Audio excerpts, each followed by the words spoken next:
ఈరోజు చాలా ఎక్కువ స్వీట్ తినాలనిపిస్తుంది. అందుకనే క్విక్‌గా అయిపోయే సాబుదానా ఖీర్ చేస్తున్నానండి. చాలా రోజులైంది ఇంట్లో స్వీట్స్ మానేసి. మా వారు డైట్ చేయడం వల్ల అసలు స్వీట్ అన్న జోలికే పోవట్లేదు. అందుకని ఈరోజైతే నాకు తినాలనిపించి నా మట్టుకే చేసుకుంటున్నాను సాబుదానా ఖీర్ అండి. ముందుగా ఒక గిన్నె తీసుకొని దాంట్లో చిన్న సాబుదానా ఒక చిన్న కప్పుడు వేసుకున్నానండి. అందులో గోరువెచ్చని నీళ్లు వేసి నానబెట్టుకోవాలి. అలాగే గోరువెచ్చని పాలల్లో కొద్దిగా కుంకుమ పువ్వు కూడా వేసి పెట్టుకోండి. ఇప్పుడు స్టవ్ ఆన్ చేసి కడాయి పెట్టి దాంట్లో నెయ్యి వేసుకొని దాంట్లో కాజు బాదం అలాగే కిస్మిస్ని వేసి నేను వేయించేసుకొని తీసి పక్కన పెట్టేసుకున్నాను. అదే ప్యాన్లోకి మనం పెట్టుకున్న సాబుదానాన్ని నీటితో పాటుగా వేసేసుకోవాలండి. అది కొద్దిగా ఉడికిన తర్వాత కాచి చల్లార్చిన పాలను ఇందులో వేసుకొని ఒక 10 నిమిషాలు లో ఫ్లేమ్లో ఉడికించుకోండి. తర్వాత మనము కుంకుమ పువ్వు కలిపి పెట్టుకున్నాం కదా, ఆ పాలను కూడా ఇందులో వేసేసుకోవాలి. వేసి మరిగేటప్పుడు నేను ఇక్కడ మిల్క్ మేడ్ యాడ్ చేసుకుంటున్నానండి. మంచి టేస్ట్ ఉంటుంది. అలాగే 1 టేబుల్ స్పూన్ అంతా చక్కెర వేసుకుంటున్నానండి.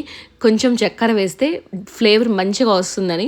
తర్వాత దంచి పెట్టుకున్న యాలకుల పొడి, ముందుగా మనము వేయించి పెట్టుకున్న నట్స్ అన్నిటినీ ఇందులో వేసి కొంచెం పొంగు వచ్చిన తర్వాత స్టవ్ కట్టేయండి. కంప్లీట్గా చల్లబడిన తర్వాత ఇది దగ్గరకు వచ్చేస్తుంది. అందుకని ఇక్కడ మనం లూజ్గా ఉంచుకోవాలి. చల్లబడిన తర్వాత లేదా ఫ్రిడ్జ్లో పెట్టుకొని తీసుకొని తినండి. సూపర్ ఉంటుంది టేస్ట్ అయితే. ఒకసారి ట్రై చేసి ఎలా ఉందో చెప్పండి. వీడియో నచ్చితే లైక్ చేయండి. Thank you.